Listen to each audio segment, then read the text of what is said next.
তারা ইন্তেকাল করেছে, তোমরা যদি আল্লাহকে পাইতে চাও ওই যে ওই সমস্ত লোকেরা যারা ইন্তেকাল করেছে তাদের মূর্তি তোমরা বানাও, তাদের মূর্তি বানায় পূজা করো।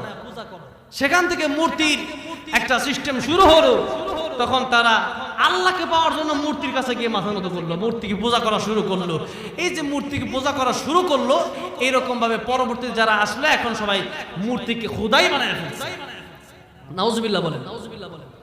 এখন যে মূর্তিকে খোদা বানাইছে এই মূর্তিতে কিছুই দিতে পারবে না। কিন্তু মাঝখানে কথা হলো, হিন্দুদেরকে যদি আপনি জিজ্ঞাসা করেন এই ধর্ম আপনি পাইলেন কোন জায়গা থেকে, তারা বলবে এই ধর্ম আমরা পেয়েছি বাপ দাদা থেকে। এই জন্য বাপ দাদার কথা অনুযায়ী ইসলাম চলে না, ইসলাম চলে আল্লাহ কি বলেছেন, রাসূল কি করেছেন। কি বলেন? এখানে আমার পাশে অনেক ওলামায়ে কেরাম বড় বড় আলেমরা বসে আছেন, তারা যদি এই মুহূর্তে এমন একটা কথা বলে যেটা আল্লাহর কোরআনে নাই, যেটা হাদিসে নাই, যেটা সুন্নতে নাই, যেটা আল্লাহ বলে নাই, রাসূল করে নাই, আপনারা কি মেনে নেবেন?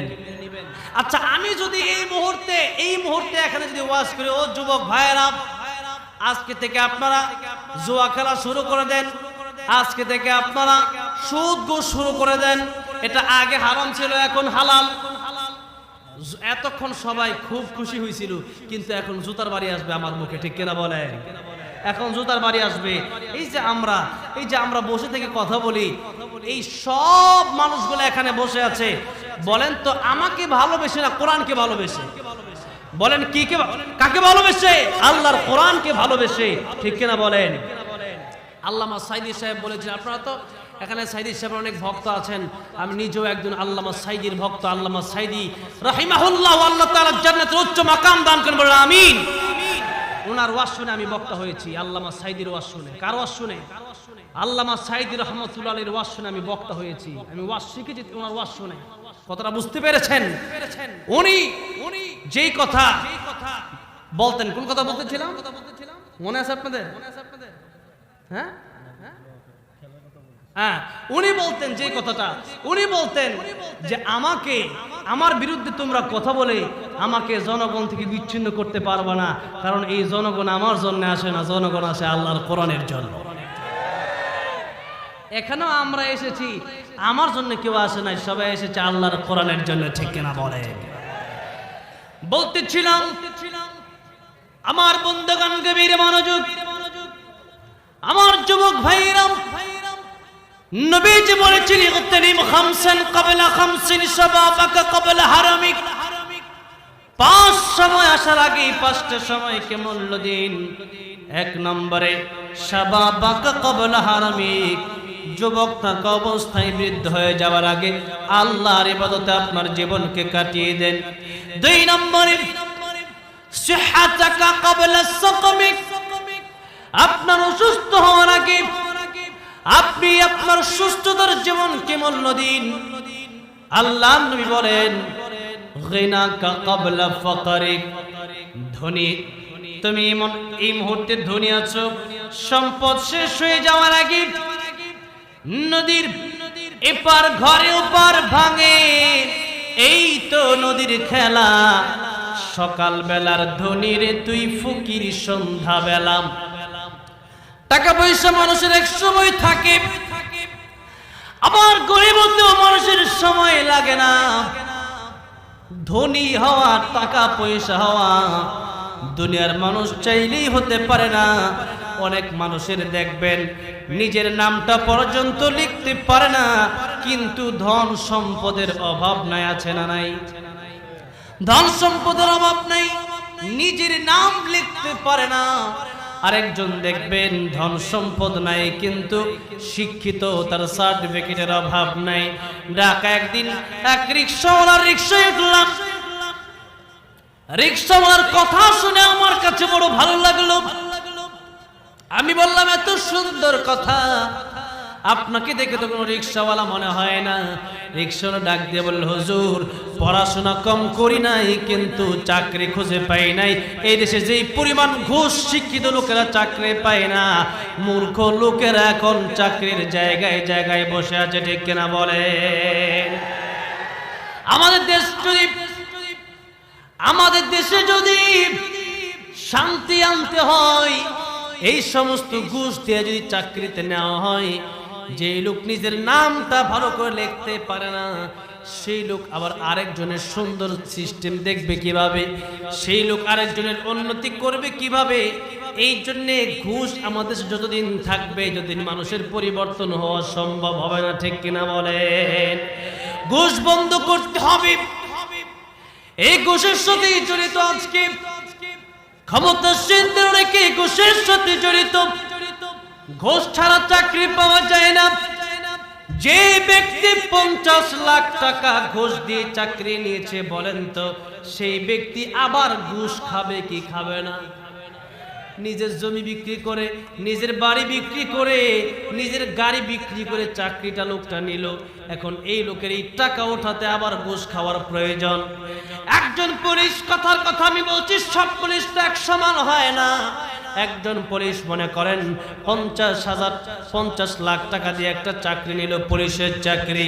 এই পুলিশের বেতন যদি হয় 20,000 টাকা, এই লোক 20,000 টাকা দিয়ে করবে কি? 50 লাখ টাকা চলে গেল, সেই 50 লাখ টাকা ওঠানোর চিন্তা ধান্দা সে করবে। আর যেদিন বাংলাদেশে ঘুষ বন্ধ হয়ে যাবে, যারা ঘুষ নেবে হাতে নাতে যদি ধরা খায়, তাহলে তার কঠোর শাস্তি হবে। এই আইন যেদিন করা হবে, কোরআনের আইন যেদিন বাস্তবায়ন করা হবে, সেই দিন বাংলাদেশের মানুষ শান্তিতে থাকতে পারবে। ঠিক না বলে? এই জন্য ঘুষ বন্ধ করতে হবে। আপনারা এখানে হাজার হাজার মানুষ রয়েছেন, কিন্তু যেই ক্যামেরাগুলো এখানে এসেছে তাদের মাধ্যমে হয়তো লক্ষ কোটি মানুষ এই কথাগুলো শুনবে। আমার কথাগুলো অনেক এমপি মন্ত্রীরাও শুনে আমাকে কল করে, তুমি এইটা ওইভাবে বলছো, ওইটা ওইভাবে বলছো।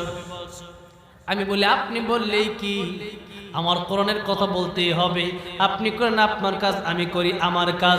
আপনি কার দালালি করেন আমি জানি না, কিন্তু আমি তো করি আমার আল্লাহর দালালি, রাসূলের দালালি। ঠিক কিনা বলেন? এই জন্য ক্ষমতাসীন যারা আছেন, যদি তাদের কাছে আমার আজকের এই ভিডিও ফুটেজ যায়, যদি আমার এই কথাগুলো আপনার কর্ণ করে পৌঁছায়, অবশ্যই আপনারা মনে রাখতে হবে, আপনি চাইবেন, আপনি এমপি, আপনি মন্ত্রী, আপনার এলাকার লোকদের এই ঘুষ আপনার বন্ধ করতে হবে। আপনি যদি বন্ধ না করেন, কিয়ামতের কঠিন ময়দানে যত মানুষ ঘুষ দিয়েছে, যত মানুষ ঘুষ নিয়েছে, তাদের সবার জিম্মাদার হয়ে সবাই জাহান্নামী হবে। কিন্তু সবার আগে আপনার জাহান্নামের আগুনে পড়তে হবে। এই জন্য নেতা হয়েছেন, ভালো কথা। আরে এই নেতা হওয়া এতটা সহজ ব্যাপার নয়। আপনি নেতা হয়েছেন, ওমর আমিরুল মুমিনিন ওমর ইবনুল খাত্তাব রাদিয়াল্লাহু আনহু, তিনিও নেতা ছিলেন। তিনি নেতা হয়ে রাতের আরামের ঘুমকে হারাম করেছেন। আর আপনি নেতা হয়ে জিনা আর মদের কারবার বাংলাদেশে চালু করেন। বুঝতে হবে, আবু জাহেলের সাথে আপনার জাহান্নামের আগুন ভোগ করা লাগবে। এই যে সময় থাকতে ঘুষ বন্ধ করেন, তওবা করে ফিরে আসেন। আপনি মনে করবেন না আপনি চেয়ারম্যান, আপনি মনে করবেন না আপনি এমপি, আপনি মনে করবেন না আপনি মন্ত্রী, আপনি মনে করবেন না আপনি ক্ষমতার লোক। আপনি এটা যদি মনে করেন, বড় ভুল হবে। আপনার চিন্তায় থাকতে হবে, মিন নুতফাতিন খালাকাহু ফাকাদ্দারা। আমি চেয়ারম্যান নয়, আমি বক্তা নয়, আমি এমপি নয়, আমি মন্ত্রী নয়, আমি নেতা নয়, আমি হলাম এক ফুটা নাপাক পানির তৈরি মানুষ। এক ফুটা নাপাক তৈরির মানুষ আমি। সুতরাং আমার ভিতরে অহংকার আসবে। কিসের অহংকার করবো আমি? আমি কি দিয়ে অহংকারটা করবো? কি দিয়ে বলেন? আমি কি দিয়ে করবো অহংকার? আমার ভিতরে আসোটা কি যে আমি অহংকার করবো? এই জন্য অহংকার আল্লাহ ছাড়া কেউ করতে পারবে না। দুনিয়ার মানুষ অহংকার করবে কিভাবে? আল্লাহ সুবহানাহু ওয়া তাআলা অহংকার যে করবে, আল্লাহ বানাইছেন না পাক পানি দিয়া। বান্দারে, তুমি যদি তোমার জীবনে আমার ইবাদত করতে পারো, আমার গোলামি করতে পারো, বান্দারে ফেরেশতার চাইতে দামি তোমার আমি আল্লাহ বানায় দিব। সুবহানাল্লাহ। আর যদি শয়তানের পদাঙ্ক অনুসরণ করো, শয়তানের রাস্তায় তুমি চলো, না হলে বান্দারে কিয়ামতের কঠিন ময়দানে আমার সামনে জবাব দিতে পারবে না। আবু জাহেল, উতবা, আবু লাহাব, ওয়ালিদ ইবনে মুগিরা তাদের সাথে জাহান্নামের আগুনে জ্বলতে হবে। বলতেছিলাম আল্লাহ পাক রায় দিয়েছেন আল্লাহর ইবাদত ছাড়া কারো ইবাদত করা যাবে না। দুনিয়াতে আল্লাহ পাক যত নবী রাসূল পাঠিয়েছেন সবাইকে আল্লাহ পাক একটা আদেশ মানুষকে দিতে বলেছেন, ওয়ালাকাদ বা'আথনা ফি কুল্লি উম্মাতির রাসূলান আন ই'বুদুল্লাহা ওয়াজতানিবুত তাগুত। আল্লাহ পাক কোরআন শরীফে বলছেন যত নবী রাসূল পৃথিবীতে আল্লাহ পাক পাঠিয়েছেন সবার দাওয়াত ছিল একটাই, সবার দাওয়াত ছিল তোমরা আল্লাহর ইবাদত করো, তাগুতকে তোমরা পরিহার করো। সবার দাওয়াত ছিল এটা, আল্লাহর ইবাদত করো, সাথে সাথে তাগুতকে পরিহার করো। আরে বাংলাদেশের মুসলমান আপনারা আল্লাহর ইবাদত করেন ঠিক আছে, কিন্তু তাগুতকে অনেকেই পরিহার করেন নাই। তাগুতকে, তাগুত হলো শয়তান। তাগুত সেই ব্যক্তি যেই ব্যক্তি নিজেও আল্লাহর কাজ করে না আর অন্য কোন মুসলমান আল্লাহর কাজ করবে তাকেও বাধা দেয়। এমন লোক বাংলাদেশে আছে না নাই? চিল্লায় বলতে হবে আছে না নাই? নিজেও কোরআনের মাহফিল করে না, অন্যান্য যুবকেরাও কোরআনের মাহফিল করবে, সেখানে বাংলাদেশে এমন নেতা আছে না নাই? নিজেও কোরআন মানে না, আরেকজন মাদ্রাসা চালাবে, সেই মাদ্রাসা বন্ধ করে দেয়। নিজেও মসজিদে যায় না, আরেকজন মুসল্লি মসজিদে যাবে, তার মসজিদে যাওয়া বন্ধ করে। এরাই হচ্ছে তাগুত। এদের সাথে চলা যাবে না, এদের প্রশংসা করা যাবে না, এদেরকে ভোটও দেওয়া যাবে না। আমি কি কারো বিপক্ষে বলছি? কারো বিপক্ষে বলছি? সরকারের বিপক্ষে বলছি? আওয়ামী লীগের বিপক্ষে বলছি? বিএনপির বিপক্ষে বলছি? কার বিপক্ষে বলছি? সুদ, ডাকাত, যারা তাগুত, যে আল্লাহর বিরোধিতা করে, কোরআনের বিরোধিতা করে, এদের সাথে আমরা ছিলাম না, এখনো নাই, ওদের ভবিষ্যতেও আমরা কোনোদিন থাকবো না। তাগুত যারা নিজেও মানে না, ইসলাম তো নিজে মানেই না, আরেকজন মানে সেটাও বন্ধ করতে চায়। আমার কর্ণকরে খবর এসেছে অলরেডি বাংলাদেশে শত শত মাহফিল বন্ধ করে দিয়েছে নির্বাচনের কারণে। বাংলাদেশে নির্বাচনের কারণে যদি মাহফিল বন্ধ হয়ে যায়, আগামীর বাংলাদেশ অন্ধকারের বাংলাদেশ হয়ে যাবে, জাহিলিয়াতের বাংলাদেশ হবে। নির্বাচনের কারণে মাহফিল বন্ধ করা যাবে না। যারা নির্বাচনের কারণে মাহফিল বন্ধ করে দেবেন, আল্লাহর কাছে কিয়ামতের ময়দানে জবাব দিতে হবে, জাহান্নামের আগুনে জ্বলতে হবে। আপনি কিসের কারণে কোরআনের মাহফিল বন্ধ করেন? আপনি মনে রাখবেন, যতদিন এই সমাজে কোরআনের মাহফিল থাকবে, যুবক ঠিক থাকবে, কোরআনের মাহফিল থাকবে, এই দেশের মানুষ শান্তি থাকবে। যেদিন কোরআনের মাহফিল বন্ধ হবে, মাদ্রাসা বন্ধ হবে, মসজিদ বন্ধ হবে, উলামায়ে কেরামের জবান থেকে কোরআনের আলোচনা বন্ধ হয়ে যাবে, এই বাংলাদেশের মানুষ জাহিল হয়ে যাবে, জিনাকার হয়ে যাবে, সুদখোর হয়ে যাবে, চুরি হবে, বাটপারি হবে, প্রতিনিয়ত প্রতিদিন সকালে বিকালে মানুষ খুন হবে, কেউ কাউকে দেখবে না। বাংলাদেশে কোরআনের মাহফিল নির্বাচনের কারণে বন্ধ করার চেষ্টা করবেন না। যারাই করছেন তারা বন্ধ করার চেষ্টা করবেন না। আমি দুবাই গিয়েছিলাম রিসেন্টলি, আমি বলেছিলাম, আরেকটা মাহফিলও বলেছিলাম, দুবাই গিয়েছিলাম। দুবাই যাওয়ার পরে আমার কানে আজানের আওয়াজ আসতেছিল না। এমন একটা হোটেলে আমার উঠেছে তারা, যেই হোটেলে উঠার পরে দেখলাম খ্রিস্টান আর ইহুদি বোরা, ইউরোপ আমেরিকার লোকেরা। এমন অবস্থা, তার কৃষ্টি কালচার, কাপড়ের ঠিক নাই, চরিত্রের ঠিক নাই। যদি আপনি কিছু বলতে চান তাহলে আপনার 5 বছরের কারাদণ্ড হবে। কেউ উলঙ্গ হয়ে হাঁটবে, আপনি যদি কিছু বলতে চান, কেন উলঙ্গ হয়ে হাঁটছেন, তার মানহানি যদি লাগে তাহলে 5 বছরের কারাদণ্ড হবে। চিন্তা করেন কত জাহিলিয়াতের অবস্থা হয়ে গেছে। তখন চিন্তা করলাম, আজানের আওয়াজ দিয়ে আসে না, এটা কেমন জায়গা আসছে। পরে শুনলাম জোরে জোরে আজান দিয়ে, যে আমাদের বাংলাদেশে তো এখানে আওয়াজ দিলে মনে করেন 10 কিলো 20 কিলো দূরে আজানের আওয়াজ যায় কি যায় না? মাইক তো অনেক দূরে আওয়াজ যায়, তো কিন্তু সেখানে আজানের আওয়াজ শোনা যাচ্ছে না। জুমার দিন এমনি তো মসজিদ ছিল কিন্তু আজানের আওয়াজ শোনা যায় না, মসজিদের কাছে গেলে পুরো আজানের আওয়াজ শোনা যায়। এরপরে মাহফিল তো এরকম জুড়ে মাহফিল করার কোনো সিস্টেম নাই। আমি একটা আন্তর্জাতিক কোরআন তেলাওয়াত কনফারেন্সে আমি গিয়েছিলাম, তেলাওয়াত করলাম, মাইক ছাড়া তেলাওয়াত করেছি, মাইক ছাড়া, কোনো মাইক নাই, এভাবে একটা হলে আমি তেলাওয়াত করেছি। তেলাওয়াত করে এরপরে আমি সেখান থেকে চলে আসলাম আজমান, দুবাইয়ের আরেকটা বিভাগ হচ্ছে আরব আমিরাতের আরেকটা বিভাগ হচ্ছে আজমান, সেখানে আসলাম। আসার পরে আমার কর্ণকরে একটা মাহফিলের আওয়াজ আসতেছিল, সেখানে উর্দুতে হয়তো ইন্ডিয়া অথবা পাকিস্তানের কোনো আলেম বয়ান করতেছিলেন। সেখানে অনেক ইন্ডিয়ার লোকেরা আছে, পাকিস্তানের লোকেরা আছে। তো আমি সেখানে যাওয়ার পরে আমি দুবাইয়ের কথা চিন্তা করলাম আর আজমানের কথা চিন্তা করলাম। চিন্তা করে দেখলাম অনেক ডিফারেন্স। কেমন ডিফারেন্স? সেখানে মানুষ উলঙ্গ হয়ে হাঁটে আর আজমানের মানুষ বুরকা পরে হাঁটে। ডিফারেন্স আছে না নাই? অনেক ডিফারেন্স। সেখানে মানুষের কথাবার্তা ঠিক নাই আর এখানে মানুষের কথাবার্তা খুব ভালো। এই যে জুব্বা পরে আসি না, এই জুব্বাটা আমাকে তার হাদিয়া দিয়েছে সেখান থেকে। এই যে একটা ঘড়ি, একটা লক্ষ টাকার উপরে তারা আমাকে হাদিয়া দিয়েছে। এই যে আমার কাছে আইফোন, এটা ফোনটা আমাকে তারা হাদিয়া দিয়েছে। বলে না মারহাবা, সব হাদিয়া দিয়ে দিচ্ছে। আলেম প্রিয় মানুষ সেখানে আমি প্রোগ্রাম করতে গিয়েছিলাম, অনেক আলেম প্রিয় মানুষ। সেখানে আমি গিয়ে দেখলাম সেখানে প্রতিদিন মাহফিল হয়, আলোচনা হয় এবং মাইক দিয়ে জোরে জোরে আলোচনা করা যায়। আমি বুঝতে পারলাম দুবাইয়ে তারা মাইক দিয়ে আলোচনা করতে দেয় না, কোরআন হাদিসের কথাগুলো বলতে দেয় না, জোরে আজান নিষিদ্ধ। এই কারণে দুবাই নষ্ট হয়ে গেছে প্রায়।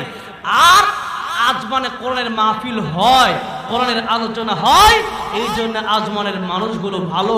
সুতরাং যেই কথা আমি বোঝাতে চাই, যখন কোরআনের আলোচনা বন্ধ হয়ে যাবে, মানুষ জাহেল হয়ে যাবে, মানুষ কুকুর, মানুষ শুকর, মানুষ জানোয়ারের চাইতেও আরো বেশি নিকৃষ্ট হয়ে যাবে। মানুষ মা চিনবে না, বোন চিনবে না। কারণ হচ্ছে কোরআনের আলোচনা যেখানে নাই, কোরআনের আইন যেখানে নাই, সেখানে মানুষ শান্তিতে থাকতে পারবে না। কোরআনের আইন আপনি বাস্তবায়ন করেন, কোরআনের আইন আপনি বাস্তবায়ন করেন, যে আছেন না কেন বাংলাদেশের সরকার যেই থাকুক না কেন, একটা বছর কোরআনের আইন যদি বাস্তবায়ন করে দেয়, যে কেউ চুরি করবে তার হাত কেটে দেওয়া হবে। এই আইনটা কোরআনের আইন কিনা বলেন? কোরআনের এই আইন যদি কেউ বাস্তবায়ন করে দেয়, বলেন তো একদিন যদি বাইতুল মুকাররমের সামনে সবার সামনে হাত কেটে দেওয়া হয়, তাহলে অদূর ভবিষ্যতে কেউ চুরি করবে? চিন্তা করবে আমি যদি চুরি করে আমার হাত কাটা হবে। কিন্তু আপনারা আহারে আমার কষ্ট হয়, যারা চুরি করে ডাকাতি করে এদের মামলা সবচেয়ে সহজ। আপনারা জানেন না মনে হয়? আমি জানি। যারা জেল খাইতে আসছে এদের সাথে আমার কথা হয়েছে, তো অনেকের জেল কাটার লোক এখানে আছে, বোঝেন, এখানেও আছে। তো আমার সাথে কথা হয়, কেউ জেলখানা থেকে বের হইলে আমার সাথে কথা হয়। আমি তো জিজ্ঞাসা করি ভাই কি অবস্থা? বলে ভাই আমার আন্দাজে ধরে নিয়ে গেছে। আমাদের এই যে মিডিয়া না, এক মিডিয়া আছে, মিডিয়ার নামটা আমি বললাম না, অনেক বড় একটা মিডিয়া। এই মিডিয়ার একজন ভাই এরকম একটা ওয়াজ মাহফিল থেকে আলোচনা ভিডিও করে রাতের বেলায় সম্ভবত বগুড়া বা সিরাজগঞ্জ থেকে যাচ্ছিলেন। বিএনপির কোন লোকেরা নাকি চা খাচ্ছে, ওই লোকটা একেবারে সরল সিধা মানুষ, সাধারণ মানুষ, তাকে পুলিশ ধরে নিয়ে গেছে। আমার এটা কেমন কথা? এই লোকের জামিন পাওয়া অসম্ভব ব্যাপার হয়ে দাঁড়িয়েছে। লক্ষ লক্ষ টাকা খরচ করার পরেও এই লোককে আনাই সম্ভব হচ্ছে না, কারণ মামলা হচ্ছে বড় কড়া মামলা। আর যে ব্যক্তি চোর ডাকাত এদের কানে কি 10 দিন 12 দিন পরে এমনি ছেড়ে দেয়? কথাটা বোঝেন নাই? চুরি করলে ডাকাতি করলে এমনি ছেড়ে দেয়। আর যে ব্যক্তি কোনো দোষ নাই সেই ব্যক্তিকে রিমান্ডে নেওয়া হয়। এই দেশে অশান্তি ছাড়া শান্তি আসতে পারে না। এই জন্য দেশে কোরআনের আইন বাস্তবায়ন করতে হবে। যেই ক্ষমতায় থাকুক কোনো সমস্যা নাই, কোরআনের আইন বাস্তবায়ন করবেন, আমরা পক্ষে আছি। কোরআনের আইন নাই, আমরা পক্ষে থাকবো না। কোরআনের আইন আমরা চাই। এই জন্য বলতেছিলাম যে আল্লাহর ইবাদত আমাদের করতে হবে, আল্লাহর গোলামি ছাড়া দুনিয়ার কোনো গোলামি আমাদের করা যাবে না। একটা হাদিস বলেছিলাম, লা তাআতা লিমাখলুকিন ফি মাসিয়াতিল খালিক। নবীজি বলেছেন দুনিয়ার কোন নেতা তোমাকে বলছে যে তুমি নামাজ ছেড়ে দাও, নামাজ ছাড়া যাবে না। দুনিয়ার কোন নেতা তোমাকে বলেছে এক কাপ চা খেয়ে তোমার মাদ্রাসার বিরুদ্ধে কথা বলো, এক কাপ চা খাওয়ার কারণে মাদ্রাসা বললেন, মসজিদের বিরুদ্ধে বললেন, আপনি দুনিয়ার নেতার পক্ষ নিলেন। আল্লাহ নবী বলেন সাবধান, এই কাজ তোমরা করবে না। এবার আসেন, আল্লাহ পাক বলছেন যদি আমার ইবাদত করতে ভালো না লাগে তাহলে আমার ঘোষণা তোমরা শুনে নাও। আপনাদের কষ্ট হচ্ছে মনে হয়, কষ্ট হচ্ছে? তাকবীর দেন তো, লিল্লাহি তাকবীর, লিল্লাহি তাকবীর। আল কোরআনের আলো, কোরআন সুন্নাহ যেখানে, উলামায়ে কেরাম যেখানে, লিল্লাহি তাকবীর। আল্লাহ কবুল করেন। এই তো আপনার লোক আসিফ ভাই আসতেছে, আপনার লোক আসিফ ভাই আসলে আপনাদের কালো চেহারা সব বন্ধ হয়ে যাবে, দেখবেন সবাই খালি হাসবে, হাসবে মানে সবাই খুশি হবেন। কেন? আপনার লোক আসিফ ভাই যখন কথা বলে মনে হয় সবার সাথে মিশে যাচ্ছে, ঠিক কিনা বলেন? আল্লাহ আমার ভাইকে কবুল করেন, বলেন আমিন। এবার আসুন, যেই কথা বলতেছিলাম, আল্লাহ পাক বলতেছেন আমার ইবাদত করো, আমার ইবাদত যদি তোমরা না করো তাহলে আল্লাহ ঘোষণা দিচ্ছেন, ইয়া মাশারাল জিন্নি ওয়াল ইনসি ইন ইসতাতা'তুম আন তানফুযু মিন আকতারিস সামাওয়াতি ওয়াল আরদি ফানফুযু লা তানফুযুনা ইল্লা বিসুলতান। আল্লাহ পাক বলতেছে, ও দুনিয়ার মানুষেরা, ও দুনিয়ার জিনেরা, আমার গোলামি করতে যদি তোমাদের ভালো না লাগে তাহলে তোমরা আমার আসমান আমার জমিন ছেড়ে চলে যাও। আপনাদের সবাইকে আমি জিজ্ঞাসা করতে চাই, বাংলাদেশ ছেড়ে ইন্ডিয়া যদি কেউ চলে যান আল্লাহর আসমান জমিন থেকে বের হওয়া সম্ভব? বাংলাদেশ থেকে নেপাল গেলে আল্লাহর আসমান জমিন থেকে বের হওয়া সম্ভব নাকি? জাপান গেলে আল্লাহর আসমান জমিন থেকে বের হওয়া সম্ভব? লন্ডন আমেরিকা গেলেও আল্লাহর আসমান জমিন থেকে বের হওয়া সম্ভব না। আল্লাহ পাক বলেন দুনিয়ার মানুষেরা যদি আমার গোলামি করতে ভালো না লাগে আমার আসমান জমিন ছেড়ে তোমরা বের হয়ে যাও। প্রশ্ন হলো আল্লাহ তাআলা আসমান জমিন ছেড়ে বের হওয়ার মতো জায়গা তো আমাদের নাই, তাহলে আল্লাহ পাক যে বললেন কেন বের হয়ে যাওয়ার জন্য বললেন? আল্লাহ পাক ক্ষমা চাওয়ার জন্য বললেন, ফিরে আসার জন্য বললেন? আল্লাহ বললেন লা তানফুযুনা ইল্লা বিসুলতান। আল্লাহ পাক বলতেছেন আমার রাজত্ব ছাড়া, আমার আসমান জমিন ছাড়া কোন জায়গায় তোমরা যেতে পারবে না, তোমরা এক সেকেন্ডও বেঁচে থাকতে পারবে না। আল্লাহর আসমান জমিন থেকে বের হয়ে অন্য জায়গায় আমাদের থাকা কি সম্ভব নাকি? যদি চন্দ্রে, মঙ্গল গ্রহে, অন্য গ্রহেও যান, সেই গ্রহগুলো কার? সেই গ্রহগুলো কার? আমরা কার? আসমান কার? জমিন কার? নাটোর কার? এলাকা কার? সব আল্লাহ। গোলামি হবে কার? যেমন গোলামি হবে কার? আল্লাহর গোলামি। আল্লাহ তাআলা বলেন যদি আমার গোলামি না করো, আমার রায় তোমরা মেনে না নাও। দুনিয়াতে কত রায় আছে, জজ court, magistrate court, supreme court, high court, এই কোর্টের রায়গুলো আছে। রায় যদি সুপ্রিম কোর্ট থেকে দিয়ে দেওয়া হয়, কোন ব্যক্তির নামে যদি রায় দিয়ে দেওয়া হয়, এই ব্যক্তিটার বিরুদ্ধে মামলা হয়েছে, তার ফাঁসি হবে, আপনারা সবাই মিলেও যদি বলেন আমরা তার ফাঁসি চাই না, মানবে নাকি? মানবে না। কারণ বিচারক রায় দিয়ে দিয়েছে, বোঝা গেল বিচারক যে কথা বলেছে এই রায়টাই আপনার মানতে হবে।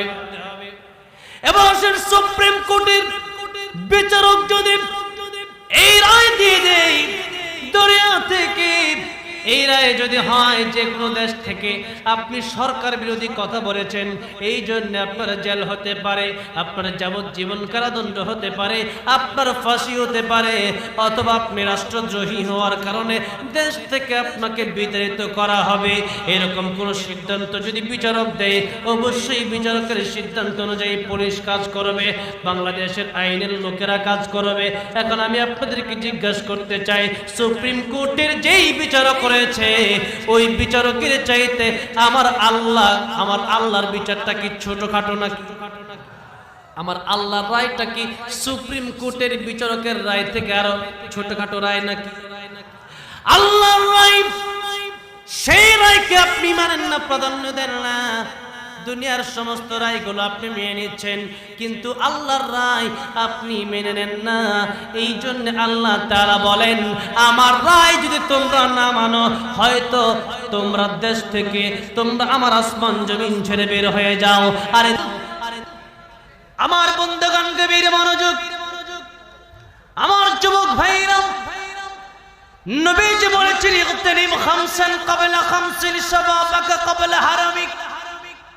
5 সময় আসার আগে 5টা সময়কে মূল্য দিন। 1 নম্বরে শাবাবাকা ক্বাবলা হারামিক, যুবক থাকা অবস্থায় বৃদ্ধ হয়ে যাওয়ার আগে আল্লাহর ইবাদতে আপনার জীবনকে কাটিয়ে দেন। 2 নম্বরে সিহহাতাকা ক্বাবলা সাকামিক, আপনার অসুস্থ হওয়ার আগে আপনি আপনার সুস্থতার জীবনকে মূল্য দিন। আল্লাহ নবী বলেন, গিনাকা ক্বাবলা ফাকরিক, ধনী, তুমি এই মুহূর্তে ধনী আছো, সম্পদ শেষ হয়ে যাওয়ার আগে নদীর এপার ঘরে ওপার ভাঙে, এই তো নদীর খেলা। সকাল বেলার ধনী রে তুই ফকির সন্ধ্যা বেলা।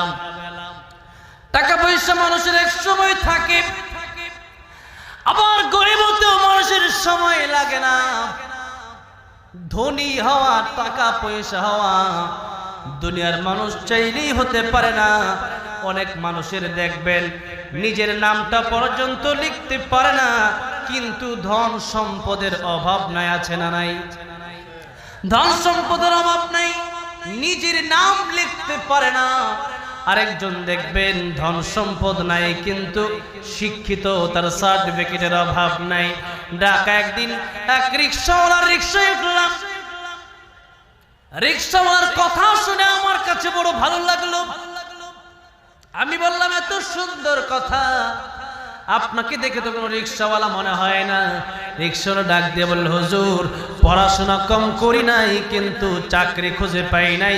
এই দেশে যেই পরিমাণ ঘুষ, শিক্ষিত লোকেরা চাকরি পায় না, মূর্খ লোকেরা এখন চাকরির জায়গায় জায়গায় বসে আছে, ঠিক কিনা বলে?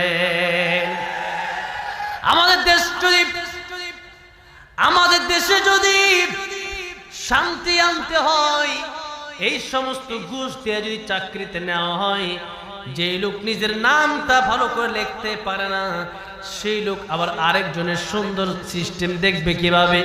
সেই লোক আরেকজনের উন্নতি করবে কিভাবে? এই জন্য ঘুষ আমাদের যতদিন থাকবে, যতদিন মানুষের পরিবর্তন হওয়া সম্ভব হবে না, ঠিক কিনা বলেন? ঘুষ বন্ধ করতে হবে। এই ঘুষের সাথে জড়িত আজকে ক্ষমতাসীনদের অনেকে ঘুষের সাথে জড়িত। ঘুষ ছাড়া চাকরি পাওয়া যায় না। যে ব্যক্তি 50 লাখ টাকা ঘুষ দিয়ে চাকরি নিয়েছে, বলেন তো সেই ব্যক্তি আবার ঘুষ খাবে কি খাবে না? নিজের জমি বিক্রি করে, নিজের বাড়ি বিক্রি করে, নিজের গাড়ি বিক্রি করে চাকরিটা লোকটা নিল। এখন এই লোকের এই টাকা ওঠাতে আবার ঘুষ খাওয়ার প্রয়োজন। একজন পুলিশ, কথার কথা আমি বলছি, সব পুলিশ তো এক সমান হয় না। একজন পুলিশ মনে করেন 50 লাখ টাকা দিয়ে একটা চাকরি নিল, পুলিশের চাকরি। এই পুলিশের বেতন যদি হয় 20,000 টাকা, এই লোক 20,000 টাকা দিয়ে করবে কি? 50 লাখ টাকা চলে গেল, সেই 50 লাখ টাকা ওঠানোর চিন্তা ধান্দা সে করবে। আর যেদিন বাংলাদেশে ঘুষ বন্ধ হয়ে যাবে, যারা ঘুষ নেবে হাতে নাতে যদি ধরা খায়, তাহলে তার কঠোর শাস্তি হবে। এই আইন যেদিন করা হবে, কোরআনের আইন যেদিন বাস্তবায়ন করা হবে, সেই দিন বাংলাদেশের মানুষ শান্তিতে থাকতে পারবে, ঠিক কিনা বলে? এই জন্য ঘুষ বন্ধ করতে হবে। আপনারা এখানে হাজার হাজার মানুষ রয়েছেন, কিন্তু যেই ক্যামেরাগুলো এখানে এসেছে, তাদের মাধ্যমে হয়তো লক্ষ কোটি মানুষ এই কথাগুলো শুনবে। আমার কথাগুলো অনেক এমপি মন্ত্রীরাও শুনে আমাকে কল করে, তুমি এইটা ওইভাবে বলছো, ওইটা ওইভাবে বলছো। আমি বলি, আপনি বললেই কি? আমার কোরআনের কথা বলতেই হবে। আপনি করেন আপনার কাজ, আমি করি আমার কাজ।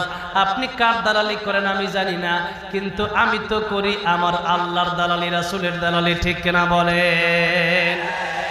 এই জন্য ক্ষমতাসীন যারা আছেন, যদি তাদের কাছে আমার আজকের এই ভিডিও ফুটেজ যায়, যদি আমার এই কথাগুলো আপনার কর্ণ করে পৌঁছায়, অবশ্যই আপনার মনে রাখতে হবে, আপনি চেয়ারম্যান, আপনি এমপি, আপনি মন্ত্রী, আপনার এলাকার লোকদের এই ঘুষ আপনার বন্ধ করতে হবে।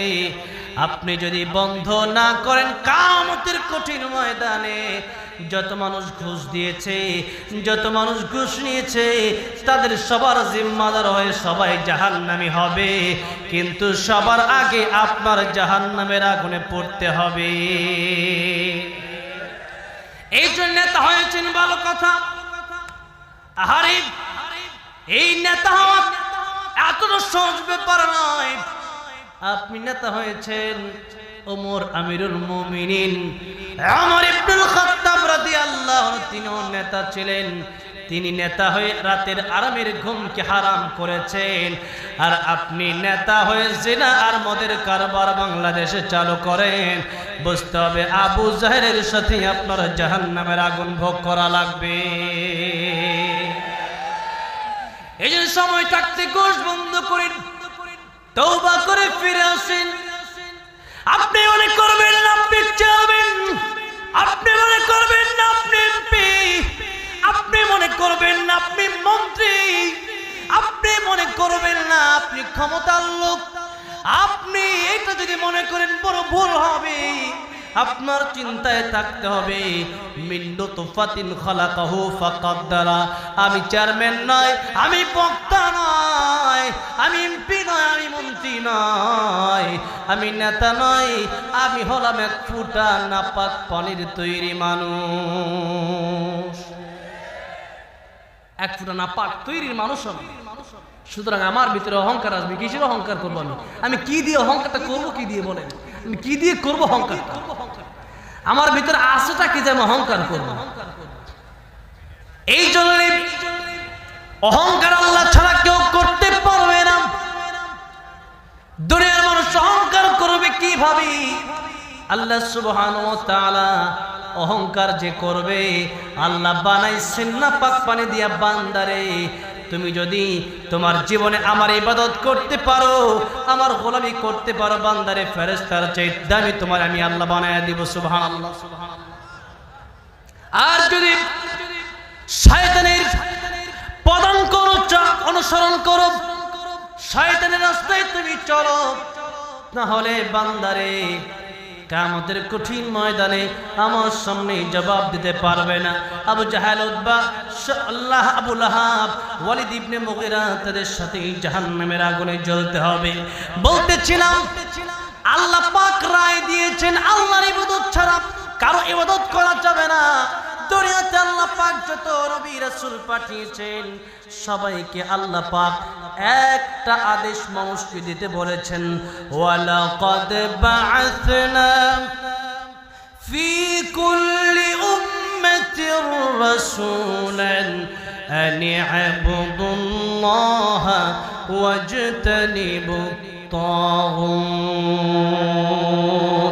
আল্লাহ পাক কোরআন শরীফে বলছেন, যত নবী রাসূল পৃথিবীতে আল্লাহ পাক পাঠিয়েছেন, সবার দাওয়াত ছিল একটাই। সবার দাওয়াত ছিল তোমরা আল্লাহর ইবাদত করো, তাগুতকে তোমরা পরিহার করো। সবার দাওয়াত ছিল এটা, আল্লাহর ইবাদত করো, সাথে সাথে তাগুতকে পরিহার করো। আরে বাংলাদেশের মুসলমান, আপনারা আল্লাহর ইবাদত করেন ঠিক আছে, কিন্তু তাগুতকে অনেকে পরিহার করেন না। তাগুতকে, তাগুত হলো শয়তান। তাগুত সেই ব্যক্তি যেই ব্যক্তি নিজেও আল্লাহর কাজ করে না, আর অন্য কোন মুসলমান আল্লাহর কাজ করবে তাকেও বাধা দেয়। এমন লোক বাংলাদেশে আছে না নাই? চিল্লায় বলতে হবে, আছে না নাই? নিজেও কোরআনের মাহফিল করে না, অন্যান্য যুবকেরাও কোরআনের মাহফিল করবে, সেখানে বাধা দেয় এমন নেতা আছে না নাই? নিজেও কোরআন মানে না, আরেক আরেকজন মাদ্রাসা চালাবে, সেই মাদ্রাসা বন্ধ করে দেয়, নিজেও মসজিদে যায় না, আরেকজন মুসল্লি মসজিদে যাবে, তার মসজিদে যাওয়া বন্ধ করে, এরাই হচ্ছে তাগুত। এদের সাথে চলা যাবে না, এদের প্রশংসা করা যাবে না, এদেরকে ভোটও দেওয়া যাবে না। আমি কি কারো বিপক্ষে বলছি? কারো বিপক্ষে বলছি? সরকারের বিপক্ষে বলছি? আওয়ামী লীগের বিপক্ষে বলছি? বিএনপির বিপক্ষে বলছি? কার বিপক্ষে বলছি? সুদ, ডাকাত, যারা তাগুত, যে আল্লাহর বিরোধিতা করে, কোরআনের বিরোধিতা করে, এদের সাথে আমরা ছিলাম না, এখনো নাই, ওদের ভবিষ্যতেও আমরা কোনোদিন থাকবো না। তাগুত যারা নিজেও মানে না, ইসলাম তো নিজে মানেই না, আরেকজন মানে সেটাও বন্ধ করতে চায়। আমার কর্ণকর খবর এসেছে, অলরেডি বাংলাদেশে শত শত মাহফিল বন্ধ করে দিয়েছে নির্বাচনের কারণে। বাংলাদেশে নির্বাচনের কারণে যদি মাহফিল বন্ধ হয়ে যায়, আগামীর বাংলাদেশ অন্ধকারের বাংলাদেশ হয়ে যাবে, জাহিলিয়াতের বাংলাদেশ হবে। নির্বাচনের কারণে মাহফিল বন্ধ করা যাবে না। যারা নির্বাচনের কারণে মাহফিল বন্ধ করে দেবেন, আল্লাহর কাছে কিয়ামতের ময়দানে জবাব দিতে হবে, জাহান্নামের আগুনে চলতে হবে। আপনি কিসের কারণে কোরআনের মাহফিল বন্ধ করেন? আপনি মনে রাখবেন, যদি এই সমাজে কোরআনের মাহফিল থাকবে, যুবক ঠিক থাকবে, কোরআনের মাহফিল থাকবে, এই দেশের মানুষ শান্তিতে থাকবে। যেদিন কোরআনের মাহফিল বন্ধ হবে, মাদ্রাসা বন্ধ হবে, মসজিদ বন্ধ হবে, উলামায়ে কেরামের জবান থেকে কোরআনের আলোচনা বন্ধ হয়ে যাবে, এই বাংলাদেশের মানুষ জাহিল হয়ে যাবে, জিনাকার হয়ে যাবে, সুদখোর হয়ে যাবে, চুরি হবে, বাটপারি হবে, প্রতিনিয়ত প্রতিদিন সকালে বিকালে মানুষ খুন হবে, কেউ কাউকে দেখবে না। বাংলাদেশে কোরআনের মাহফিল নির্বাচনের কারণে বন্ধ করার চেষ্টা করবেন না। যারাই করছেন তারা বন্ধ করার চেষ্টা করবেন না। আমি দুবাই গিয়েছিলাম রিসেন্টলি, আমি বলেছিলাম দুবাই গিয়েছিলাম। দুবাই যাওয়ার পরে আমার কানে আজানের আওয়াজ আসতেছিল না। এমন একটা হোটেলে আমার উঠাইছে তারা, যেই হোটেলে উঠার পরে দেখলাম খ্রিস্টান আর ইহুদি বোরা, ইউরোপ আমেরিকার লোকেরা। এমন অবস্থা, তার কৃষ্টি কালচার, কাপড়ের ঠিক নাই, চরিত্রের ঠিক নাই। যদি আপনি কিছু বলতে চান তাহলে আপনার 5 বছরের কারাদণ্ড হবে। কেউ উলঙ্গ হয়ে হাঁটবে, আপনি যদি কিছু বলতে চান, কেন উলঙ্গ হয়ে হাঁটছেন, তার মানহানি যদি লাগে তাহলে 5 বছরের কারাদণ্ড হবে। চিন্তা করেন কত জাহিলিয়াতের অবস্থা হয়ে গেছে। তখন চিন্তা করলাম, আজানের আওয়াজ দিয়ে আসে না, এটা কেমন জায়গায় আসলাম। পরে শুনলাম জোরে জোরে আজান দিয়ে, যে আমাদের বাংলাদেশে তো এখানে আওয়াজ দিলে মনে করেন 10 কিলো 20 কিলো দূরে আজানে আওয়াজ যায় কি যায় না? মাইক তো অনেক দূরে আওয়াজ যায়, তো কিন্তু সেখানে আজানের আওয়াজ শোনা যাচ্ছে না। জুমার দিন এমনি তো মসজিদ ছিল, কিন্তু আজানের আওয়াজ শোনা যায় না। মসজিদের কাছে গেলে পুরো আজানের আওয়াজ শোনা যায়। এরপরে মাহফিল তো এরকম জুড়ে মাহফিল করার কোনো সিস্টেম নাই। আমি একটা আন্তর্জাতিক কোরআন তেলাওয়াত কনফারেন্সে আমি গিয়েছিলাম, তেলাওয়াত করলাম, মাইক ছাড়া তেলাওয়াত করেছি, মাইক ছাড়া, কোনো মাইক নাই, এভাবে একটা হলে আমি তেলাওয়াত করেছি। তেলাওয়াত করে এরপরে আমি সেখান থেকে চলে আসলাম আজমান। দুবাইয়ের আরেকটা বিভাগ হচ্ছে, আরব আমিরাতের আরেকটা বিভাগ হচ্ছে আজমান। সেখানে আসলাম, আসার পরে আমার কর্ণকরে একটা মাহফিলের আওয়াজ আসতেছিল। সেখানে উর্দুতে হয়তো ইন্ডিয়া অথবা পাকিস্তানের কোনো আলেম বয়ান করতেছিলেন। সেখানে অনেক ইন্ডিয়ার লোকেরা আছে, পাকিস্তানের লোকেরা আছে। তো আমি সেখানে যাওয়ার পরে আমি দুবাইয়ের কথা চিন্তা করলাম আর আজমানের কথা চিন্তা করলাম। চিন্তা করে দেখলাম অনেক ডিফারেন্স। কেমন ডিফারেন্স?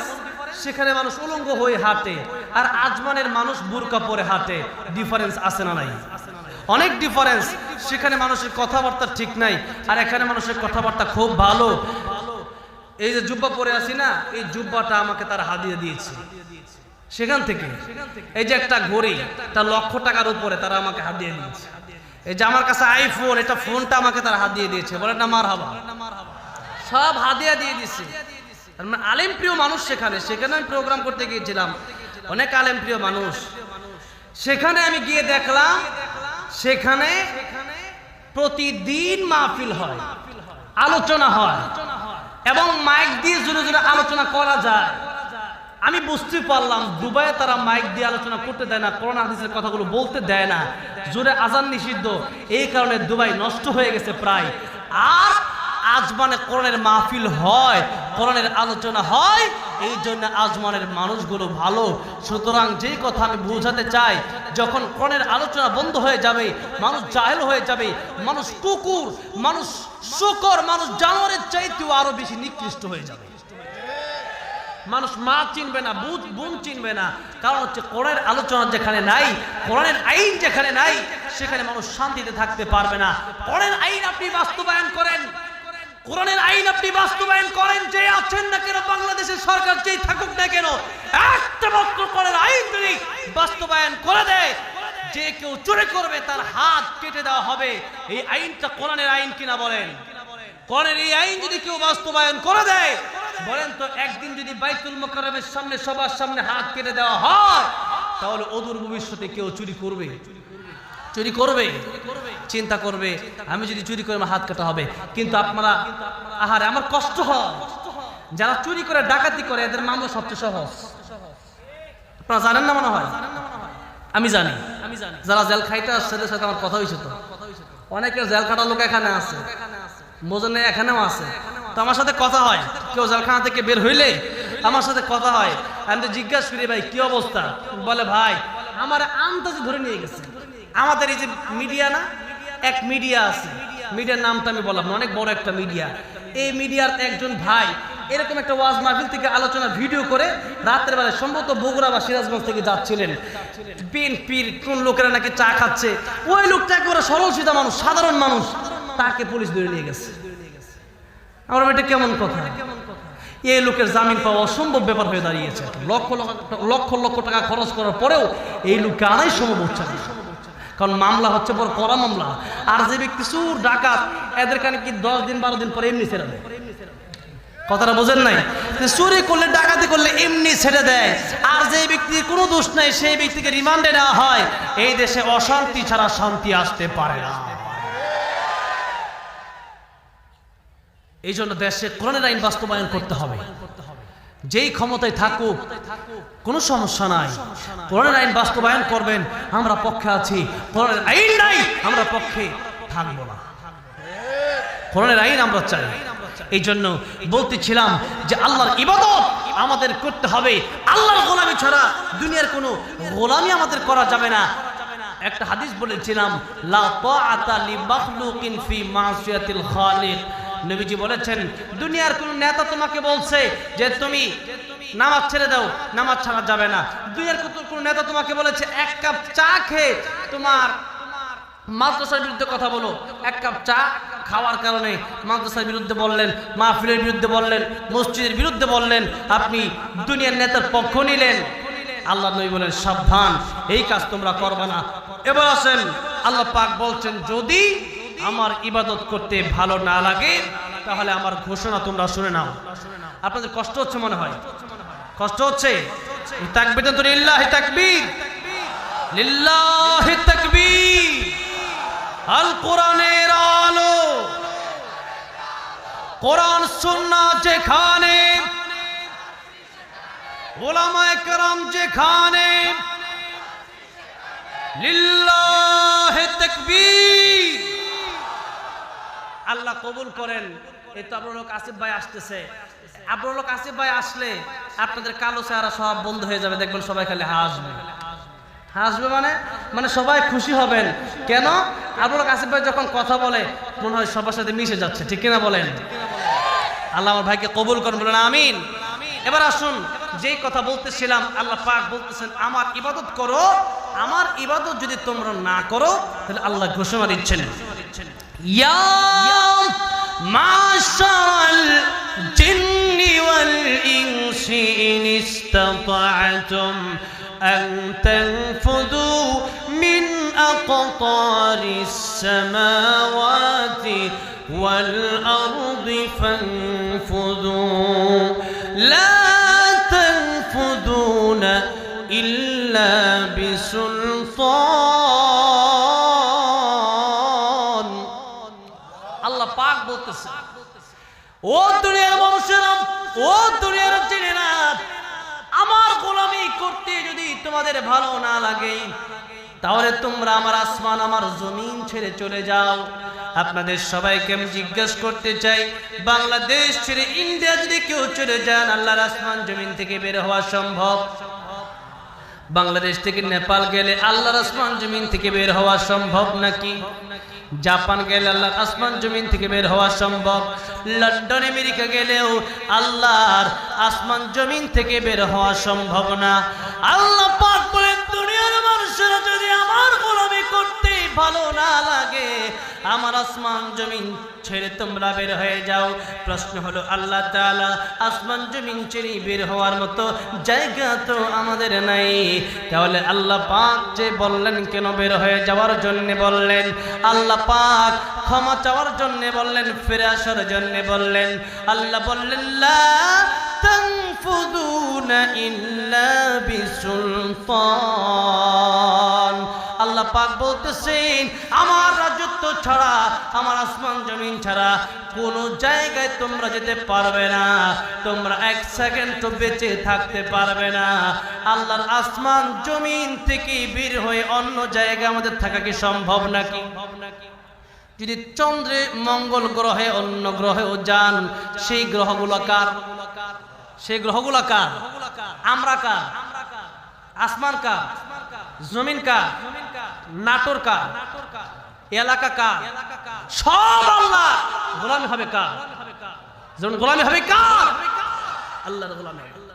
আল্লাহ তাআলা বলেন, যদি আমার গোলামি না করো, আমার রায় তোমরা মেনে না নাও।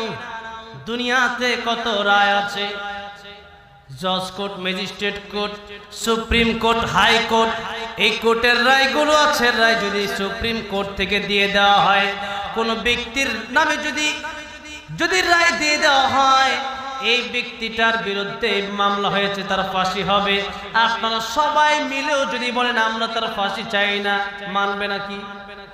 মানবে? মানবে না। কারণ বিচারক রায় দিয়ে দিয়েছে, বোঝা গেল বিচারক যে কথা বলেছে এই রায়টাই আপনার মানতে হবে। এবং সুপ্রিম কোর্টের বিচারক যদি এই রায় দিয়ে দেয়, দুনিয়া থেকে এই রায় যদি হয় যে কোনো দেশ থেকে আপনি সরকার বিরোধী কথা বলেছেন, এই জন্য আপনার জেল হতে পারে, আপনার যাবজ্জীবন কারাদণ্ড হতে পারে, আপনার ফাঁসি হতে পারে, অথবা আপনি রাষ্ট্রদ্রোহী হওয়ার কারণে দেশ থেকে আপনাকে বিতাড়িত করা হবে। এরকম কোনো সিদ্ধান্ত যদি বিচারক দেয়, অবশ্যই বিচারকের সিদ্ধান্ত অনুযায়ী পুলিশ কাজ করবে, বাংলাদেশের আইনের লোকেরা কাজ করবে। এখন আমি আপনাদেরকে জিজ্ঞাসা করতে চাই, সুপ্রিম কোর্টের যেই বিচারক রয়েছে, ওই বিচারকের চাইতে আমার আল্লাহর বিচারটা কি ছোটখাটো নাকি? আমার আল্লাহর রায়টা কি সুপ্রিম কোর্টের বিচারকের রায় থেকে আরো ছোটখাটো রায় নাকি? আল্লাহর রায়, সেই রায়কে আপনি মানেন না, প্রাধান্য দেন না। দুনিয়ার সমস্ত রায়গুলো আপনি মেনে নিচ্ছেন, কিন্তু আল্লাহর রায় আপনি মেনে নেন না। এই জন্য আল্লাহ তাআলা বলেন, আমার রায় যদি তোমরা না মানো, হয়তো তোমরা দেশ থেকে, তোমরা আমার আসমান জমিন ছেড়ে বের হয়ে যাও। আরে দুনিয়া থেকে যদি, বাংলাদেশ থেকে যদি রাষ্ট্রদ্রোহী হিসেবে বের করে দেওয়া হয়, আমেরিকাতে গিয়ে মানুষ ঠাঁই নেয়, লন্ডনে গিয়ে মানুষ ঠাঁই নেয়। অনেক লোক আছে দেখবেন সরকারেও গালি দেয়, এমন লোক আছে না নাই? এক লোক আছে সেফুদা, আরে আল্লাহ, সেফুদা দেখবেন সরকারের প্রত্যেকদিন গাইলে, ঠিক কিনা বলেন? এই যে সেফুদা প্রতিদিন সরকারের গালি দেয়। 2-3 দিন আগে দেখলাম বেকসুর খালাস দিচ্ছে, আমি গেল কবে, এখন তারে মনে হয় পাগল, এই জন্য মনে হয় বেকসুর খালাস দিচ্ছে। কথাটা বুঝেন নাই? এখন এতদিন যদি সে দেশে থাকতো, সে কি জেলখানা বাইরে থাকতো, জেলখানা ভিতরে থাকতো? ভিতরে থাকতো। যে গালি ওর মুখ দিয়ে আসে, আবার মাঝে মধ্যে দিকে সাইদ সাহেবের জন্য দোয়াও করে, যাক মাঝে মধ্যে কিছু ভালো কথা বলে, আল্লাহ হেদায়েত দান করুন, বলেন আমিন। এখন সরকারের গালি দেয়, এখন তারা কিছুই করতে পারতেছে না। কেন? কারণ এই দেশেই সে নাই, ঠিক কিনা বলেন? ও দুনিয়ার মুসলমান, এই বাংলাদেশে অথবা যে কোনো দেশে হোক না কেন, বিচার যদি আপনার বিপক্ষে চলে যায়, আপনি যে কোনো সিস্টেমে আপনি চলে যেতে পারেন দেশের বাইরে। আপনার মনে চাইলো, আপনার মনে হলো ক্ষমতায় থাকতে পারবো না, প্লেনটা ভাড়া করে সিস্টেম করে আরেক দেশে ঠাইলই যেতে পারেন। কিন্তু আল্লাহ তাআলা বলছেন, রে পৃথিবীর মানুষেরা, আমার রায় যদি তোমরা না মানো, আমার গোলামি যদি তোমরা না মানো, তাহলে আসমান জমিন ছেড়ে তোমরা বের হয়ে যাও। বলেন তো, বের হয়ে যাওয়ার মতো কোনো দেশ আছে নাকি? কোনো গ্রহ আছে নাকি? কোনো জায়গা আছে নাকি? আল্লাহর আসমান জমিন ছেড়ে বের হওয়ার মতো কোনো জায়গা আমাদের নাই। ও দুনিয়ার মুসলমান, এই জন্য আল্লাহ বলেন তোমরা ইবাদত করবে। অন্য জায়গায় আল্লাহ বলেন ওয়া'বুদুল্লাহ ওয়া লা তুশরিকু বিহি শাইআ, ইবাদত করবে আমি আল্লাহর, কিন্তু শর্ত আল্লাহ লাগিয়ে দিয়ে বলছেন শিরিক করা যাবে না। আল্লাহর ইবাদত করবেন, আবার মাজারে গিয়ে সিজদা দিবেন, আল্লাহ বলছেন হারাম।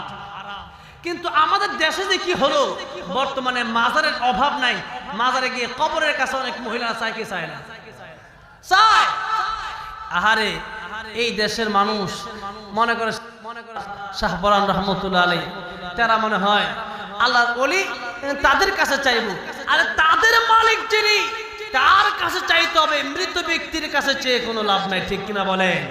আল্লাহ কোরআন শরীফে বলেছেন, ইল্লাল্লাযীনা তাদউনা মিন দুনিল্লাহি লা ইয়াখলুকু দুবাবান ওয়া লাউ ইজতামাউ লাহু ওয়া ইয়াসলুবহুমুদ দুবাবু শাইআন লা ইয়াস্তানকিদুহু মিন দুআফাত الطالب والمطلوب। আল্লাহ তাআলা বলেন, ও দুনিয়ার মানুষেরা, আমি আল্লাহকে বাদ দিয়ে তোমরা যাদেরকে ডাকো, এক নম্বরে মূর্তিকে মানুষ ডাকে। আল্লাহ বলেন মূর্তি এত দুর্বল, মূর্তির সঙ্গে যখন মাসি যায়, মাসি মূর্তি তাড়াতে পারে না। পারে নাকি? এমনকি মূর্তি এতটাই দুর্বল, মূর্তি নিজে হাঁটতেও পারে না। মূর্তি হাঁটতে পারে?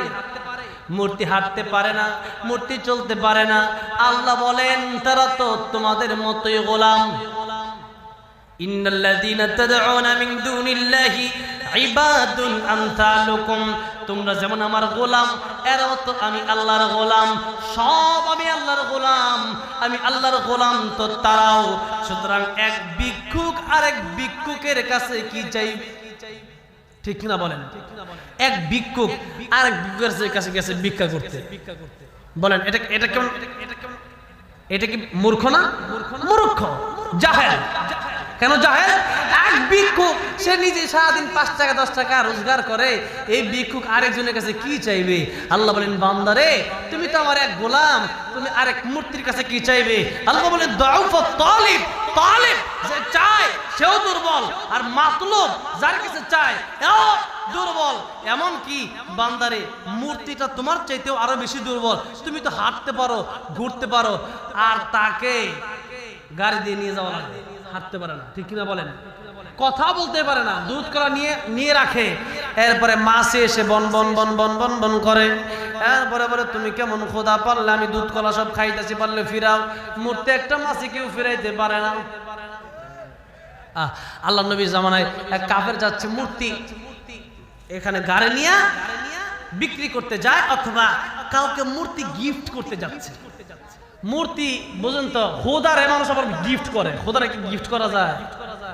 খোদারে গিফট করা যায়? মানে বিয়ে খেতে যাচ্ছে অথবা কোনো অনুষ্ঠানে যাচ্ছে, তো মূর্তিটা নিয়ে যাচ্ছে, কি দেব খুঁজে পাচ্ছে না, তো দামি একটা কিছু হাদিয়া দিই। তো এই হাদিয়া দিয়ে দিতে গিয়ে নিজের খোদারে হাদিয়া দিয়ে দিয়েছে, গিফট করে দিয়ে দিতেছে। এমন খোদা যে খোদারে কান দিয়েছে, হঠাৎ করে তার জরুরতের প্রয়োজন হলো, জরুরত করতে গেছে, এদিক দিয়ে কুকুরের দোষে জরুরত। জরুরত আপনারা বুঝছেন? জরুরত বুঝেনি না, তো বোঝানোটা এত বোঝাইলে আবার তখন আবার আলোচনা করা আমার পক্ষে সম্ভব হবে না। তো আপনারা বুঝে নেবেন, ইনশাআল্লাহ বুঝে নেবেন। তো জরুরত হয়েছে, কুকুরের জরুরত হয়েছে, ওই ব্যক্তি পিছন দিকে তাকায় দেখে তার খোদা যে খোদার মুখের উপরে সব ডালতেছে। বুঝতেছেন তো? এই লোক চিন্তা করলো, এই যদি খোদা হয়, তার উপরে কুকুর প্রস্তাব করেছে, এটা থেকে সে বাঁচতে পারলো না, আর আমাকে আমার উপর যদি কোনোদিন ঠাড়া পড়ে, আমার উপর যদি কোনোদিন বিপদ আসে, তাহলে এই মূর্তি আমরা সাহায্য করবে কেমনে? শুরু করছে মূর্তির মায়, পিঠ নিয়ে আরম্ভ হয়ে গেছে। তুই কিসের খোদা? তুই তো হুদা। তুই কেমন খোদা যে তুই নিজে নিজের কুকুরের প্রস্তাব থেকে বাঁচাইতে পারলি না? আমার উপর যদি কোনোদিন গজব পড়ে, তোর বাঁচানোর ক্ষমতা নাই, সুতরাং তুই কোনোদিন খোদা হতে পারস না। খোদা তিনি, রব তিনি, যিনি আমাকে, আমি আকাশে গেলেও সে আল্লাহ দেখবে, সাগরের তরফে দেশে গেলেও আমি বিপদে পড়লে লঞ্চ ডুবে যেতে পারে, বিমান ব্রাস্ট হয়ে যেতে পারে, সেই বিপদের সময় আমার কেউ দেখবে না। আমার আল্লাহকে আমি যখন একবার আল্লাহ বলে ডাক দিব, আমার আল্লাহ আমাকে সাহায্য করবে। তিনি হলেন রব, তিনি হলেন সব। ঠিক কিনা বলে?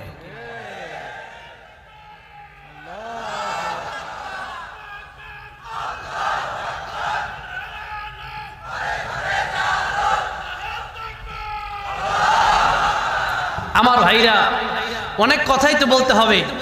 যদি ইবাদত নিয়ে কথা বলতে চাই, ইবাদত নিয়ে কথা বলতে গেলে সারা রাত আমার যাবে, বুঝতে পেরেছি? আর সামনে আমার যাওয়া হবে না। আসুন সামনের দিকে যাই। আল্লাহ পাক বললেন, তোমরা আমার ইবাদত করো। আমাদের জীবনে আমরা যতদিন ইবাদত করব, ততদিন পর্যন্ত আল্লাহর কাছে থাকা যাবে। কিন্তু একটা কথা মনে রাখতে হবে, আল্লাহ পাকের বন্ধু যদি হতে চান, আল্লাহ পাকের প্রিয় যদি হতে চান, অবশ্যই শিরিক আমাদের ছাড়া লাগবে, শিরিক মুক্ত হওয়া লাগবে। কোনো মাজারে গিয়ে কিছু চাওয়া যাবে?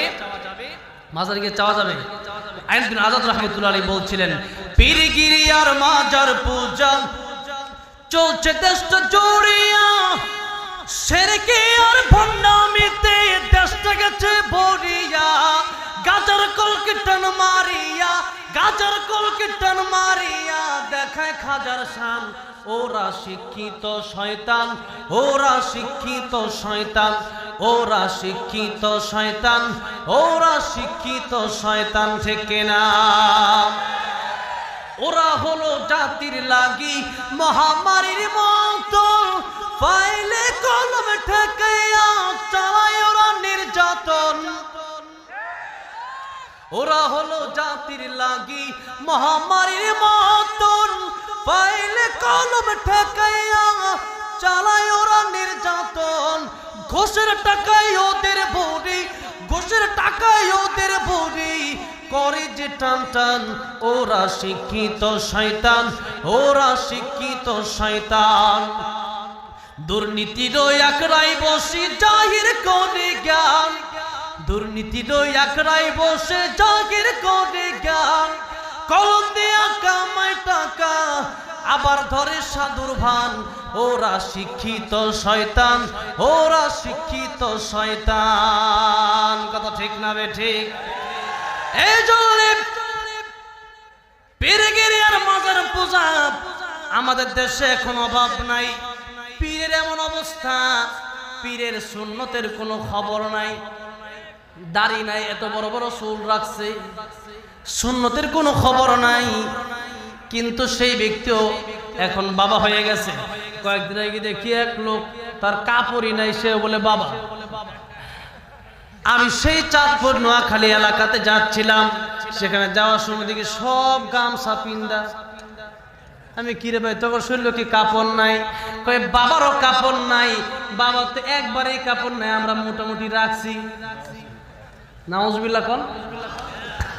নামাজের খবর নাই। বলে মনের নামাজ বড় নামাজ। আরে ভণ্ড, মনের নামাজ যদি বড় নামাজ হয়, তাহলে মনের খাবারও বড় খাবার হতে হবে। 3 দিন বট গাছের সাথে বেঁধে রাখতে হবে, এরপরে বলতে হবে খা, তুই জনমের খাওয়ান, কোনো খাবার তোরে দেওয়া হবে না। 3 দিন 1 দিন পরে যখন ক্ষুধার সুদে কাঁদবে, তখন বলতে হবে তোর কোনো খাবার নাই, তুই মনে মনে কলা খায়া থাক। কারণ মনের নামাজ যদি বড় নামাজ হয়, তাহলে তোর ভণ্ডামিকে তোর এইভাবে শিক্ষা দিতে হবে। এখন তো দেখা যায় আওলা জাওলা বাউলা গান আছে, গানের ভিতরে শিরিকের অভাব নাই। কবর মাজারে সিজদা দাও তো পরের কথা। দয়াল বাবা, ভণ্ড বাবা, আইনার কারিগর, আইনা বসাইয়া দেয় মোর কলবের ভিতর। নাউজুবিল্লাহ কোন? দয়াল বাবা, ভণ্ড বাবা, আইনার কারিগর, আইনা বসাই দেয় মোর কলবের ভিতর। আচ্ছা বলেন তো, কলবের মালিক কে? কলবের মালিক কে? এই কলবে টাচ করার মতো কোনো ব্যক্তির ক্ষমতা আছে? পৃথিবীর কোনো পীরের ক্ষমতা আছে? এরপর দেখলাম কয়েকদিন আগে আরেক হুজুর গান গাচ্ছে, আই বড় পীর আব্দুল কাদের জিলানি জিলানি, যার নামের গুণে আগুন হয়ে যায় পানি। নাউজুবিল্লাহ। আরে আব্দুল কাদের জিলানির নামে যদি আগুন পানি হয়ে যায়, তাহলে আল্লাহর নামে কি হইব? যেরকম ঠিক না? ঠিক। কত বড় শিরকি কথাবার্তা চলছে এখানে। আব্দুল কাদের জিলানির নামে কোনোদিন আগুন পানি হতে পারে? মৃত কোনোদিন জিনটা কি কোনো মানুষ করতে পারে না? আল্লাহর হুকুম করতে হয়। কার হুকুমে হয় বলো? আল্লাহর হুকুমে করতে হয়। বলতেছিলাম এই যে আইনার কারিগর কলবের ভিতর, এই কলবের মালিক তো আল্লাহ। আমরা এর জন্য আল্লাহর কাছে দোয়া করি, আল্লাহ আমাদের কলবকে পরিবর্তন করে দেন। আল্লাহ আমাদের কলবতে শিরকের গন্ধে, আল্লাহ কুফরের গন্ধে ভরপুর হয়ে আছে। আল্লাহ আমাদের কলবকে পবিত্র বানায় দেন। আল্লাহ আপনার জন্য আমাদের কলব বানায় দেন। কিন্তু তারা বলে কলব আইনা বস হ্যাঁ দে মোর কলবের ভিতর। এই জন্য আরেকজন শিল্পী বলছে, দয়াল বাবা, দয়াল বাবা বন্ড বাবা লাগে আমার ডর, ফেরেশতারা গুরজু মারবে কবরের ভিতর। বাবারে ফেরেশতারা গুরজু মারবে কবরের ভিতর। ঠিক কিনা বলেন? আহারে এমন বাবা, যেই বাবার নামাজের খবর নাই, রোজার খবর নাই, কোরআন সুন্নাহর খবর নাই।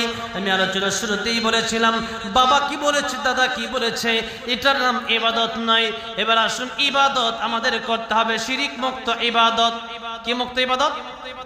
শিরিক মুক্ত ইবাদত আমাদের করতে হবে।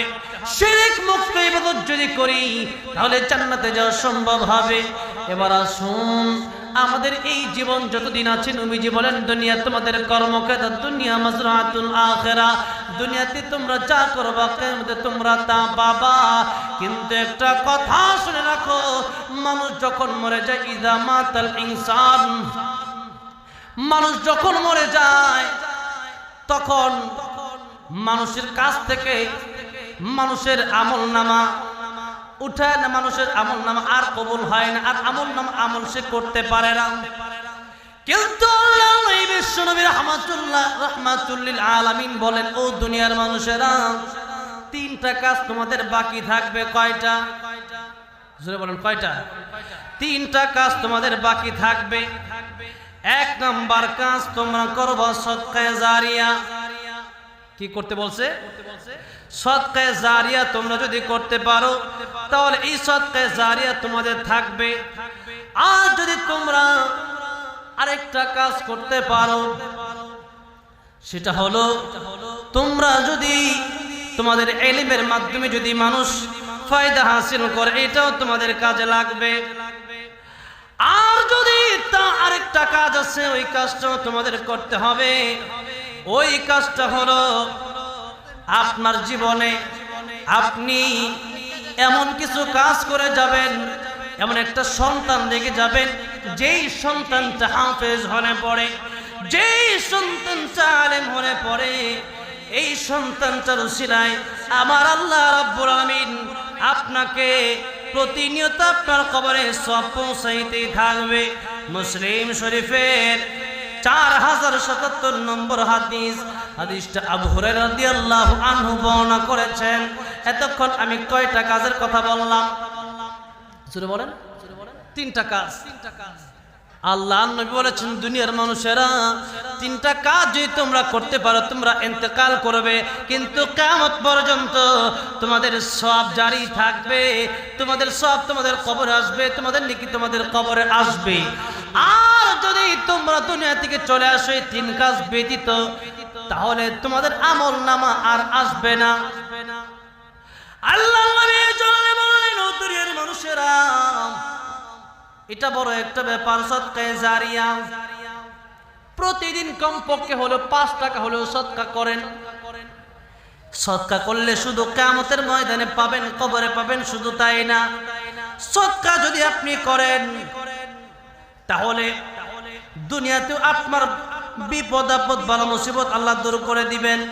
অনেক সময় হোন্ডা অ্যাক্সিডেন্ট করে মারা যায়, গাড়ির তলে পড়ে মারা যায়, কিডনি নষ্ট হয়ে যায়, টাকা পয়সার অভাব নাই, কিন্তু এই লোকটার বিপদ শুধু আর বিপদ আর বিপদ।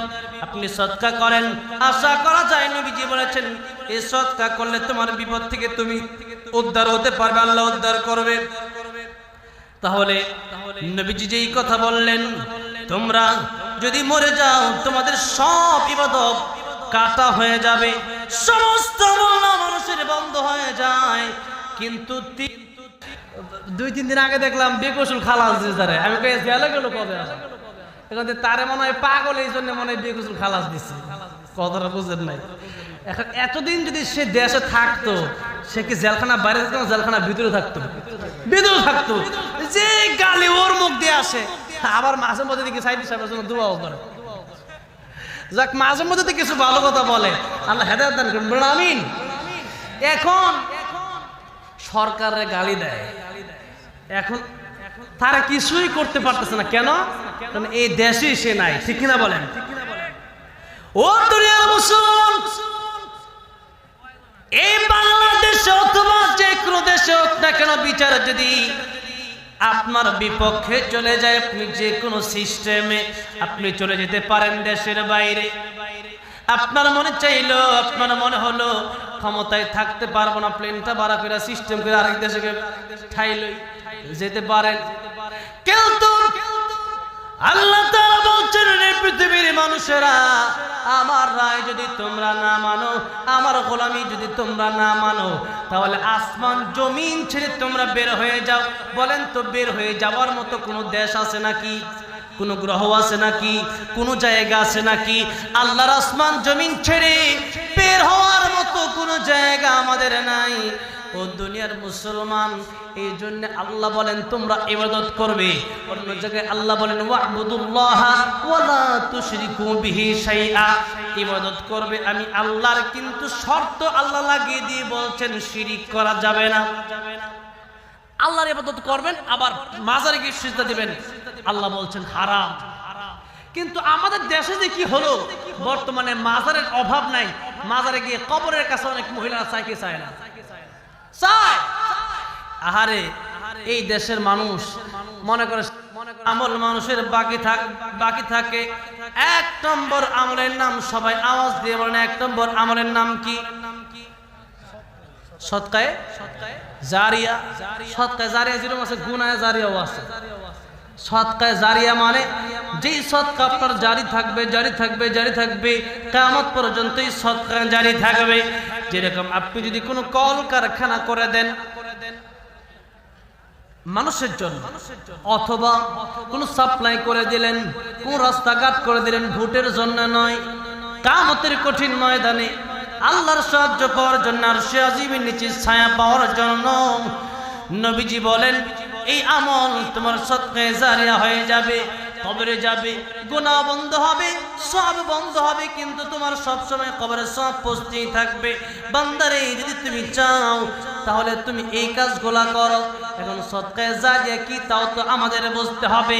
যেই সদকার মাধ্যমে জারি থাকে, যেই সদকার মাধ্যমে মানুষ সারা জীবন খেতে পারে, সারা জীবন এই একটা জায়গা থাকে, একটা কাজ করলে এই কাজটা সারা জীবন আপনি মরে যাবেন, কিন্তু মানুষ এই কাজ এই টাকার মাধ্যমে, এই জায়গার মাধ্যমে উপকার হাসিল করবে। যতদিন পর্যন্ত এই মানুষগুলো উপকার হাসিল করবে, ততদিন পর্যন্ত আপনার কবরে সওয়াব যাবে।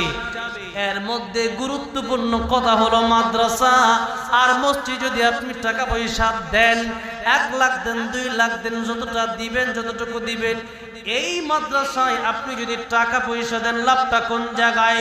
গভীর মনোযোগ দেন, গভীর মনোযোগ দেন। যদি আপনি টাকা পয়সা দেন, তাহলে এই টাকা পয়সা দেওয়ার মাধ্যমে এই ছেলেটা হাফেজে কোরআন হবে, এই ছেলেটা আলেম দ্বীন হবে।